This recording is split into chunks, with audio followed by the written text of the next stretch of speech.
इस वीडियो में हम डिस्कस करेंगे distribution and density of population, जनसंख्या के वितरण और घनत्व को। वितरण और घनत्व को सबसे पहले हम समझ लेते क्या होता है। सबसे पहले हम बात करें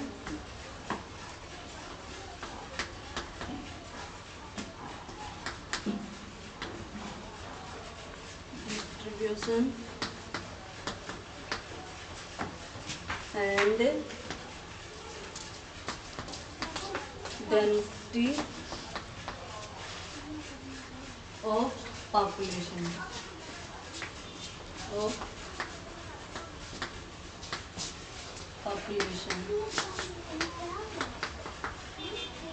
सबसे पहले हम बात करें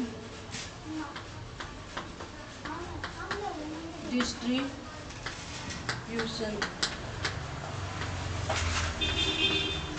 वितरण। वितरण क्या होता है कि पूरी पृथ्वी पर कहाँ पर क्या है अत्यधिक मानव है और कहाँ पर कम है।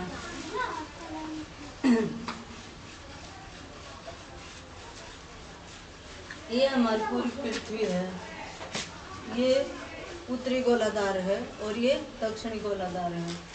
यहाँ पर क्या है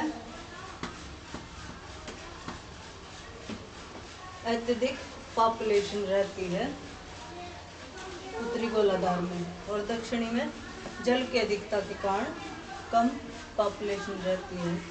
तो इस प्रकार से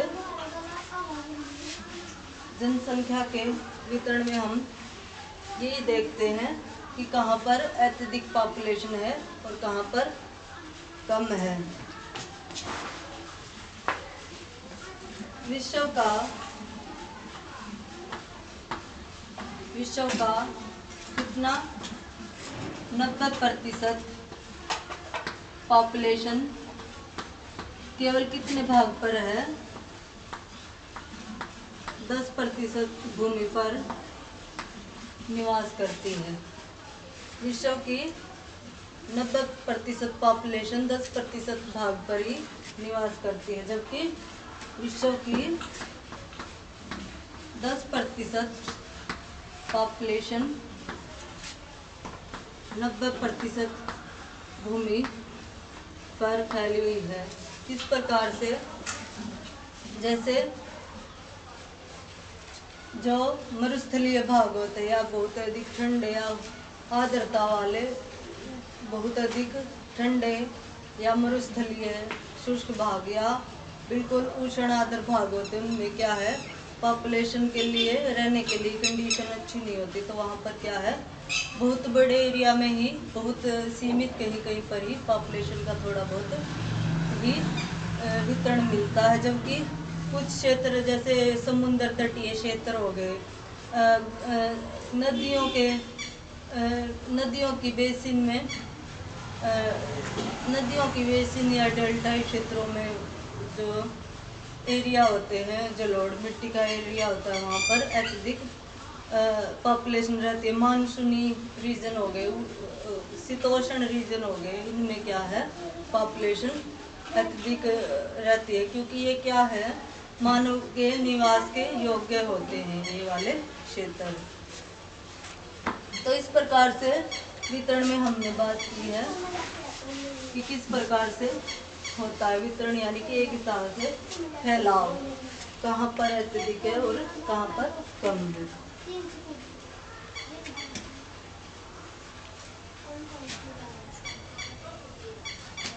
अकेले एशिया महाद्वीप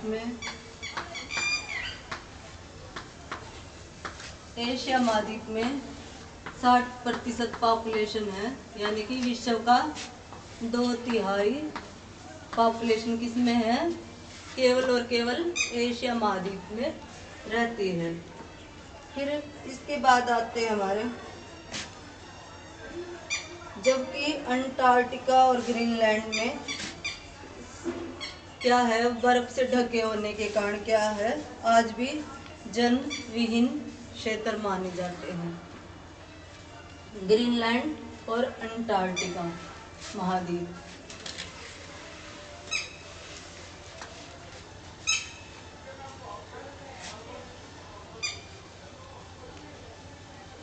फिर हम बात करें वितरण को प्रभावित करने वाले फैक्टर कौन कौन से हैं। वितरण को प्रभावित करने वाले फैक्टर में हम बात करें तो फैक्टर बताने हमें वितरण को प्रभावित करने वाले।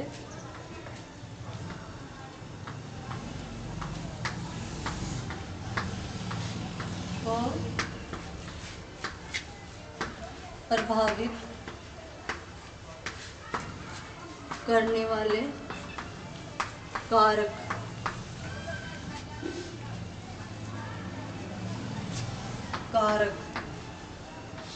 कारक बताने हैं हमें कौन कौन से कारक वितरण या डिस्ट्रीब्यूशन को प्रभावित करते हैं। सबसे पहले क्या है,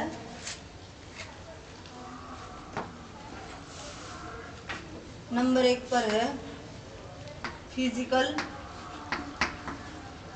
फैक्टर।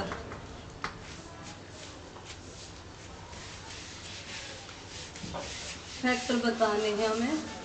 सबसे पहला है हमारा कारक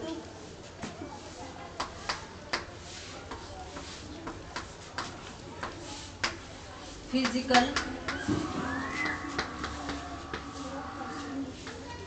फैक्टर। फिजिकल फैक्टर में कैसे प्राकृतिक या भौतिक फैक्टर होते हैं। इसमें क्या क्या आ सकते हैं, जैसे क्लाइमेट जैसा कि हमने पहले भी बताया था, जहाँ पर क्या है ऐसी जलवायु है जहाँ पर कि मानव निवास कर सकता है। तापमान को ही लगा लीजिए, जैसे जहाँ पर क्या है 15 से 18 के बीच तापमान है, तो वो क्या है मानव के लिए अनुकूल है। और ये तो शारीरिक के लिए हो गया। और मासिक में 3 से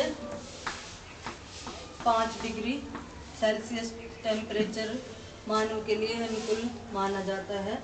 और अनुकूलता में बात करें तो हम एवरेज की बात करें तो 4 डिग्री से 21 डिग्री तक सेल्सियस तापमान जो है मानव जीवन के लिए अनुकूल माना जाता है।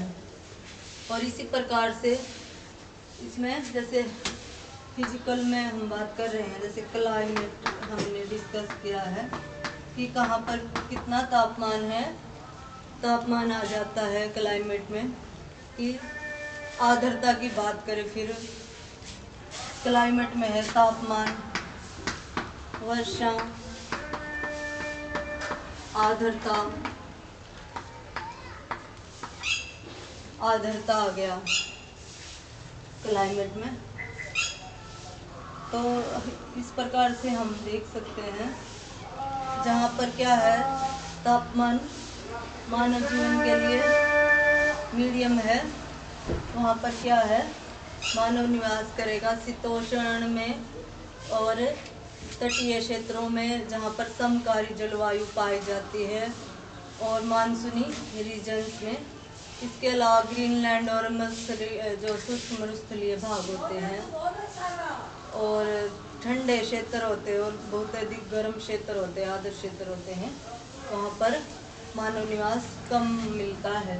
फिर वर्षा की बात करें तो मानसूनी रीजन में मुख्य वर्षा के कारण क्या हो जाता है, अत्यधिक वर्षा के कारण जो है फसलों के लिए अच्छी कंडीशन हो जाती है। तो इसी वजह से वर्षा भी मानव को प्रभावित करती है। फिर आर्द्रता की बात करें तो जहाँ पर क्या है आर्द्रता मानव के निवास योग्य होती है, वहाँ पर मानव निवास करता है। अत्यधिक कम और ज़्यादा जैसे शुष्क क्षेत्र और बिल्कुल उष्ण आर्द्र क्षेत्रों में भी मानव निवास नहीं कर पाता, इस प्रकार से प्रभावित करते हैं। फिर है अगला हमारा है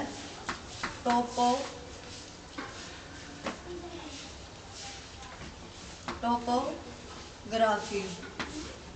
स्थलाकृति की बात करें तो किस प्रकार की होती है, मैदानी, पर्वतीय,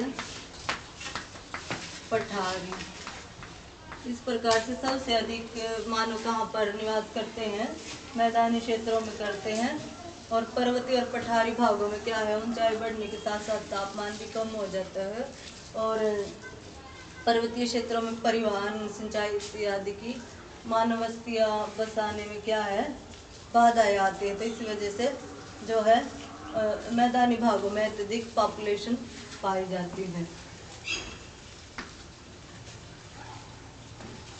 फिर है सॉइल, मिट्टियाँ। मिट्टियों को क्या माना जाता है? सभ्यता का इतिहास, मानवीय सभ्यता का इतिहास माना जाता है मिट्टियों को।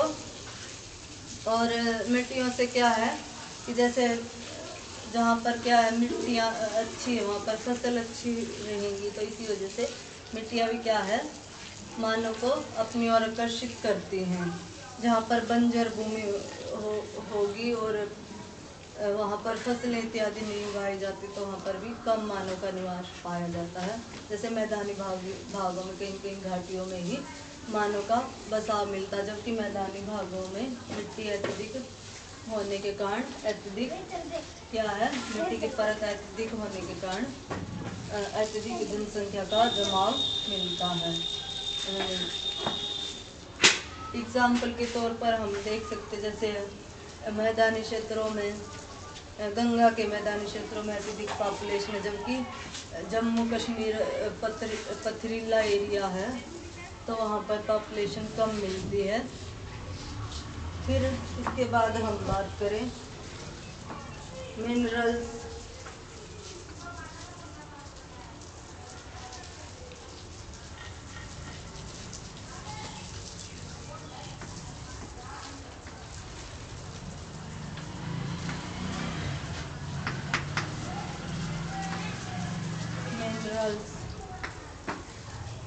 जहाँ पर क्या है संसाधन अत्यधिक है प्राकृतिक, वहाँ पर क्या है मानव निवास करते। जैसे यूरोप की 40 से 60 डिग्री उत्तरी अक्षांश में यूरोप के मध्य में क्या है कोयला पेटी पाई जाती है, जो कि मानव के निवास को आकर्षित करती है और वहाँ पर अत्यधिक पॉपुलेशन पाई जाती है। और इसी प्रकार से शुष्क भागों में भी जा करके क्या है कि ऑस्ट्रेलिया में, दक्षिणी पश्चिमी ऑस्ट्रेलिया में क्या है कि दो खाने हैं सोने की, कालगुल्ली और कुल्ला गांडी।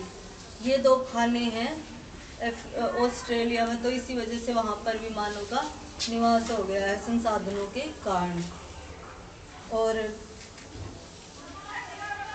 पेट्रोल, जैसे पेट्रोल जहाँ पर ये सऊदी अरब हो गया गणराज्य, और कुवैत, ईरान, इराक है, ये क्षेत्र क्या है मानव के निवास के योग्य नहीं है, शुष्क क्षेत्र है। लेकिन क्या है यहाँ पर भी क्या किया गया है, पेट्रोल इत्यादि के कारण वहाँ पर मानव के लिए पानी इत्यादि वहाँ पर पहुँचाकर वहाँ पर भी बस्तियाँ बसाई गई है।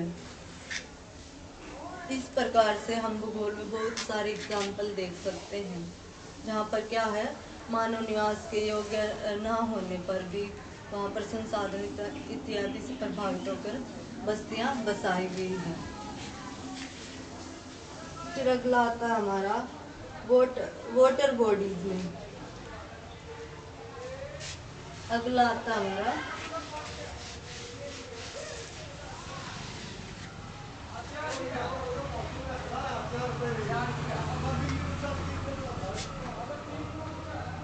Water bodies.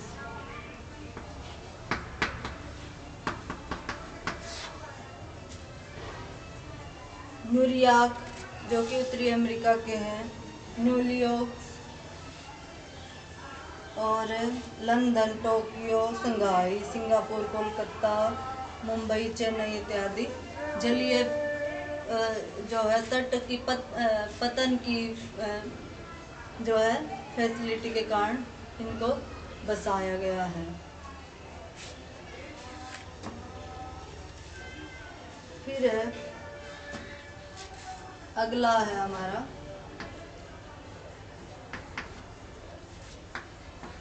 Location and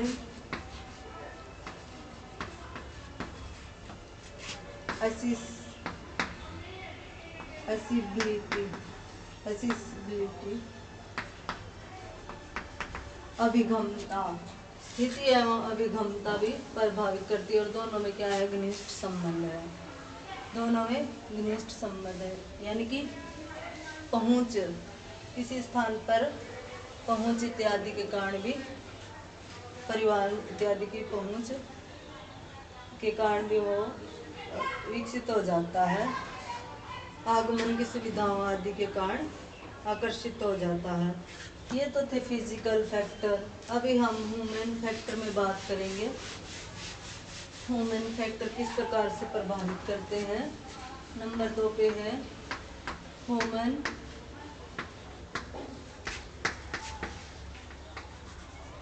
factor. Human factor में बात करें तो हमारा है सबसे पहले है हमारा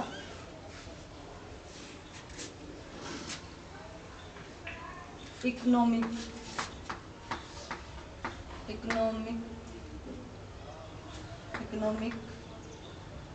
फैक्टर,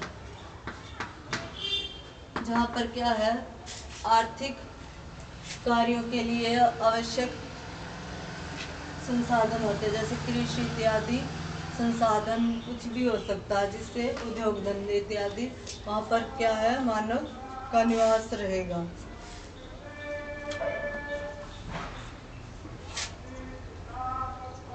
आगमन किस आय संसाधन होंगे और एक इसके अलावा प्रौद्योगिक होगी। वहाँ पर क्या है, मानव के रहने के लिए योग्य रहेगा वो स्थान। फिर अगला है हमारा ह्यूमन में socio culture factor. Socio culture factor में है सामाजिक रीति रिवाज, परंपराएं इत्यादि होती हैं। जहाँ पर क्या है, सामाजिक रीति रिवाज क्या है, जनसंख्या नीति में बाध्यकारी होते हैं। वहाँ पर क्या है, पॉपुलेशन अधिक बढ़ जाती है, जैसे विकासशील देशों में। और जहाँ पर क्या है, नीतियाँ अलग अलग तरीके की बनती हैं, अपने अपने सुविधाओं के अनुसार नीतियाँ बनाई जाती है। कुछ क्या है, जन्म दर के पक्ष में है, तो कुछ जन्म दर को कम करना चाहते हैं। इस प्रकार से अलग अलग नीतियाँ, विकासशील देशों की अलग नीतियाँ होती है और विकसित की अलग होती है। जैसे ऑस्ट्रेलिया की नीति है कि वहाँ पर सिर्फ गोरे लोगों को ही नागरिकता प्राप्त की जाती है। इस प्रकार से अलग अलग देशों की नीतियाँ भी सोशो कल्चरल फैक्टर में अहम भूमिका निभाते हैं। फिर है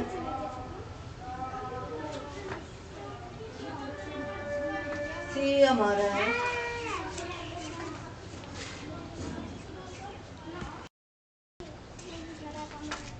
फिर है पॉलिटिकल फैक्टर।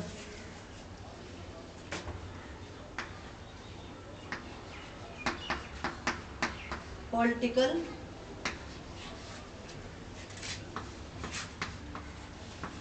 फैक्टर्स विभिन्न देशों की अपनी जनसंख्या नीति होती है। पॉलिटिकल में ये सरकारें अलग अलग रूल्स बनाती हैं, तो इस प्रकार से इसको हम देख सकते हैं। फिर अगला है हमारा demographic factor. Demographic factor, demographic में क्या है, नगरीकरण कितना है किसी देश में, इसके अलावा प्राकृतिक वृद्धि और प्रवास, जनसंख्या घनत्व तथा वितरण को प्रभावित करते हैं। तो इस प्रकार से हमने फैक्टर पढ़ लिए हैं। अभी विश्व का वितरण देख लेते हैं हम। विश्व में वितरण देख लेते हैं जनसंख्या का। World distribution of population.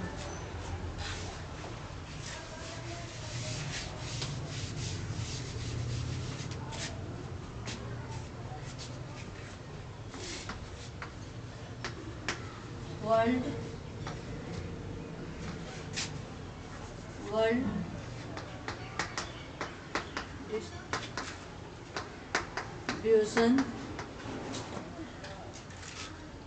Distribution of population world distribution of population. विश्व की पॉपुलेशन कितनी है? विश्व की टोटल पॉपुलेशन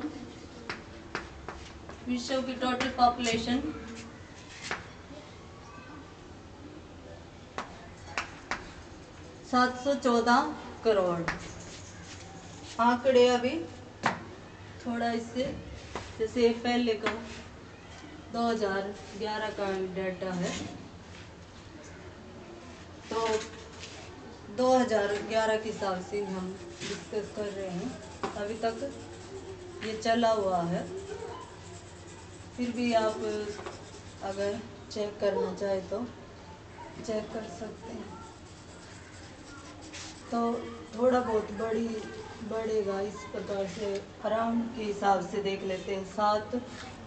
714 करोड़ है पूरे विश्व की पॉपुलेशन। और एशिया में कितनी है? एशिया में, अकेले एशिया में कितनी है? एशिया महाद्वीप सबसे अधिक पॉपुलेशन को लिए हुए है। कितनी है एशिया की टोटल? एशिया की है 430 करोड़, जो कि विश्व की 60% है।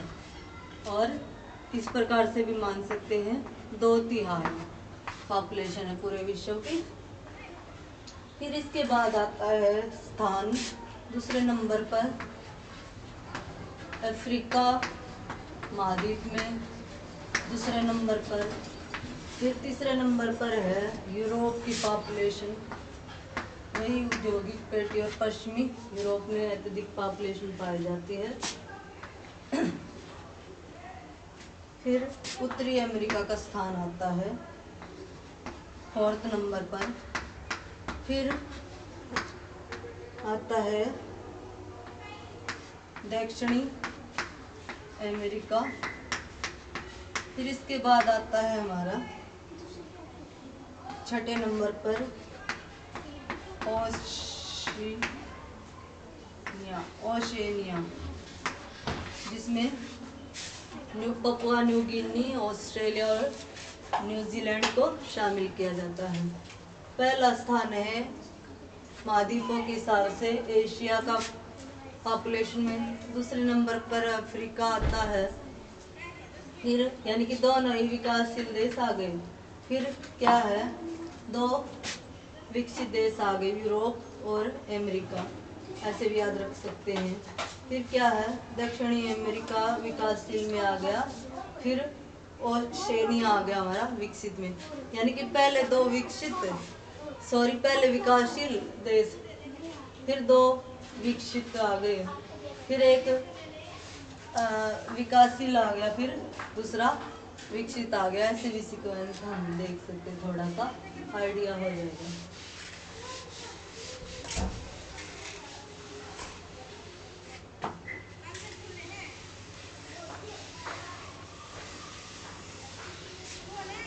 फिर एरिया के हिसाब से हम देखें, हाईली पॉपुलेशन एरिया, जैसे कि पूरे विश्व को कितने भागों में बांटा गया है। पूरे विश्व को हमने 4 भागों में बांटकर रखा है।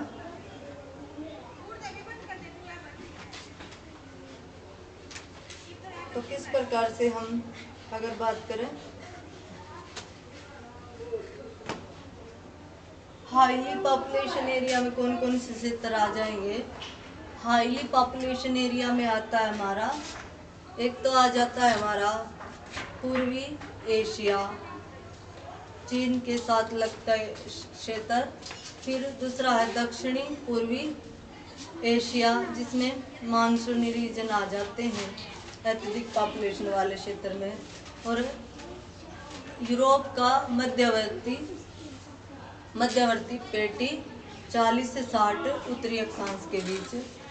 और पश्चिमी यूरोप, इसके अतिरिक्त उत्तरी पूर्वी अमेरिका, ये आ जाते हैं हमारे हाईली पॉपुलेशन एरिया में।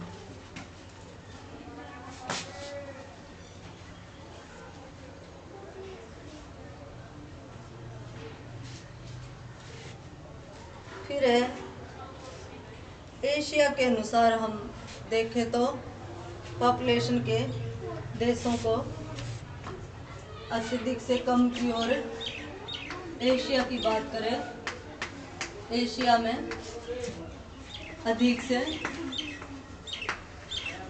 कम पॉपुलेशन की ओर देखें तो हम 2011 के अनुसार पॉपुलेशन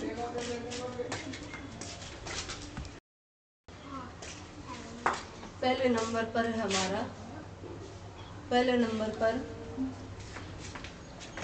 भारत, जो कि सर्वाधिक पॉपुलेशन है विश्व की। अब ये 2023 में भारत जो है पहले नंबर पर आ गया है। पहले चीन होता था, अभी चीन को पीछे छोड़ दिया है भारत ने। फिर है चीन। अगला है हमारा इंडोनेशिया। इंडोनेशिया। फोर्थ है पाकिस्तान। फिफ्थ है बांग्लादेश। फिर सिक्स जापान। और जापान के बाद है फिलीपींस।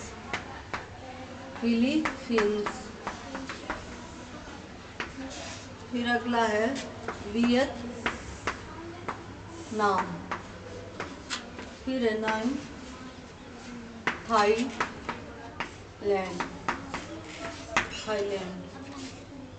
10 म्यांमार। फिर कोरिया।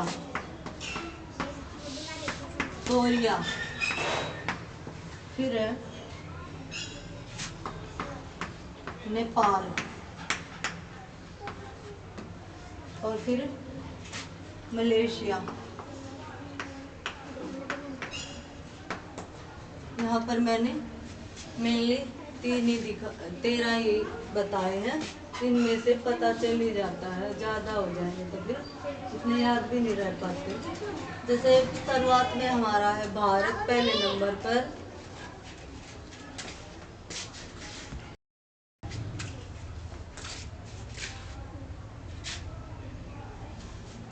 भारत के बाद है चीन। फिर है इंडोनेशिया तीसरे नंबर पर। फिर पाकिस्तान। फिर बांग्लादेश। फिर जापान। फिर है फिलीपींस। फिर वियतनाम। फिर थाईलैंड। फिर म्यांमार। फिर कोरिया। फिर है नेपाल। और फिर है मलेशिया। इस प्रकार से हम एशिया में देख सकते हैं। फिर है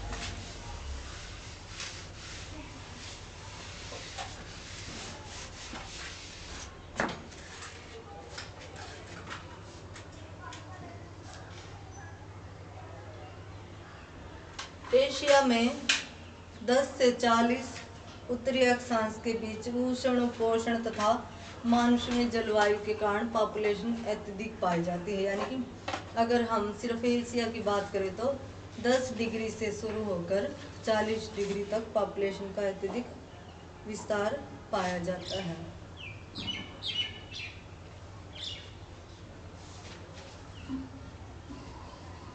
फिर ये तो था हमारा वर्ल्ड का।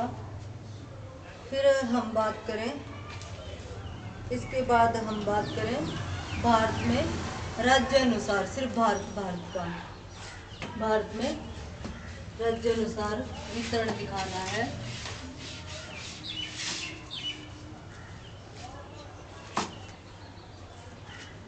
सबसे पहले हम बात करें वितरण को किससे दिखाते हैं। सर्वाधिक अच्छी विधि किसको मानी जाती है पॉपुलेशन के डिस्ट्रीब्यूशन को दिखाने के लिए? Dot map. कहीं डॉट मैप में क्या होता है, बिंदु होते हैं, बिंदु। जैसे जहाँ पर क्या है, पॉपुलेशन अधिक है तो वहाँ पर अत्यधिक डॉट लगा दिए जाते हैं, और जहाँ पर कम होती है वहाँ पर कम।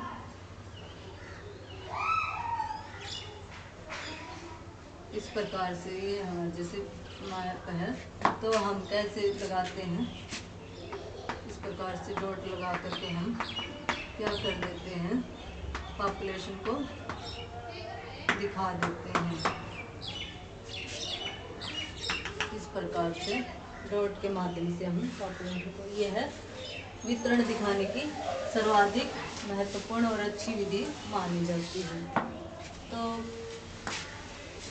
ये पूछ लिया जाता है, मैचिंग वाले में आ जाता है कि डेंसिटी किससे दिखाई जाएगी और वितरण डिस्ट्रीब्यूशन को हम किससे दिखा सकते हैं। अभी हम वितरण पे चले हुए हैं, तो वितरण में हम बात करें भारत के संदर्भ में, भारत में वितरण स्टेट और यूटी के हिसाब से वितरण देख लेते हैं। भारत में सबसे पहला स्थान आता है यूपी का। यूपी की पॉपुलेशन क्या है, उच्चतम, सबसे अधिक है। पहले आता है स्थान यूपी का, पहले नंबर पर। दूसरे नंबर पर है महाराष्ट्र, और फिर तीसरे नंबर पर है बिहार का अत्यधिक। सबसे पहले है यूपी की पॉपुलेशन अधिक है, फिर महाराष्ट्र की, और फिर बिहार की, फिर पश्चिमी बंगाल, फिर है आंध्र प्रदेश,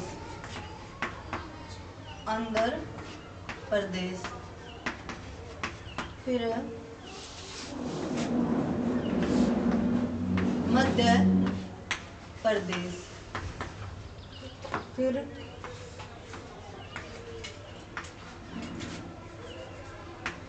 तमिलनाडु,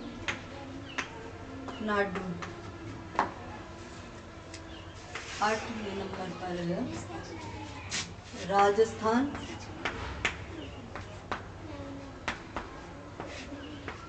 और फिर कर्नाटक, फिर गुजरात। इस प्रकार से हम जैसे सीक्वेंस के हिसाब से देखें तो सबसे अधिक है यूपी की, फिर है महाराष्ट्र की, ऐसे याद रख सकते हैं। यूपी तो मान लो जलोढ़ क्षेत्र में आ जाता है, तो इसी वजह से वहाँ पर पॉपुलेशन का अत्यधिक वितरण है, जैसा कि मैदानी क्षेत्र है। और फिर महाराष्ट्र में अत्यधिक होने का क्या कारण है, नगरीकरण, मुंबई का होना। तो दूसरे नंबर पर क्या है, मुंबई की के हिसाब से हम सोच सकते हैं, जैसे थोड़ा आइडिया हो जाएगा कि क्यों है, किस कारण से है। तो मुंबई के कहाँ पर है, महाराष्ट्र में है, तो इसी वजह से मुंबई की। फिर यूपी के लगता ही है बिहार, तो जलोढ़ का यूपी में है तो बिहार में भी रहेगा ना जलोढ़ का प्रभाव, तो जलोढ़ मृदा का प्रभाव, गंगा का मैदानी भाग है तो बिहार में भी रहेगी। फिर पश्चिमी बंगाल भी पास लगता है, तो यहाँ पर भी अत्यधिक पॉपुलेशन है।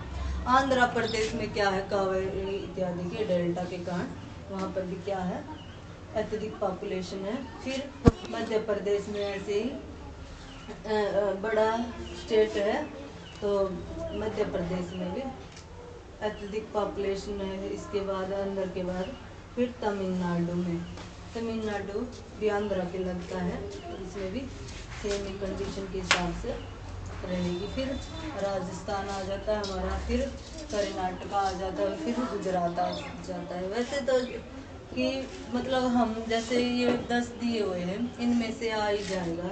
इस प्रकार से आप थोड़ा याद रख सकते हैं इसको। फिर है इसके बाद है, ये तो थे अधिक वाले।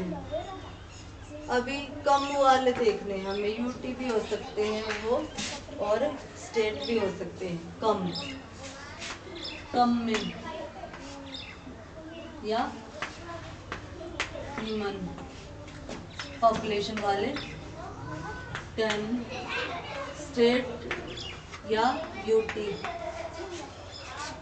सबसे पहला स्थान आता है यूटी है हमारा,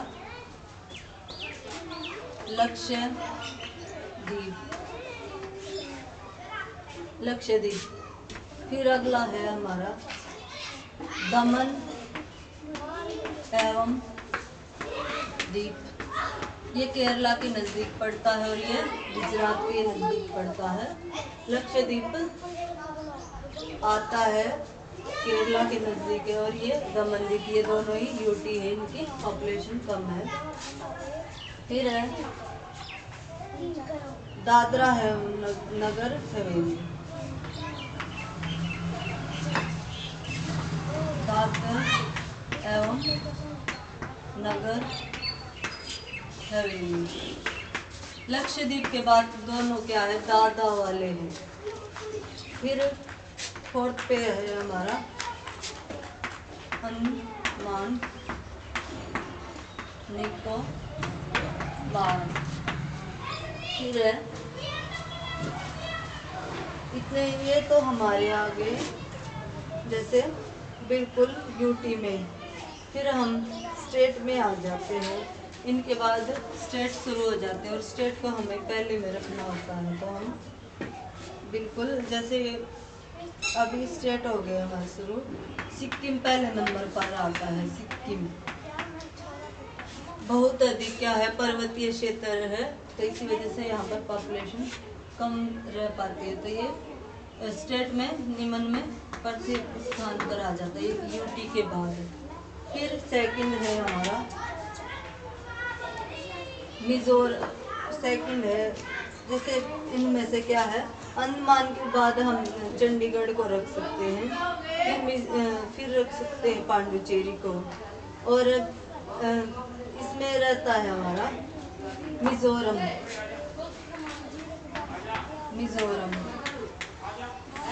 फिर अरुणाचल और गोवा, अरुणाचल और गोवा।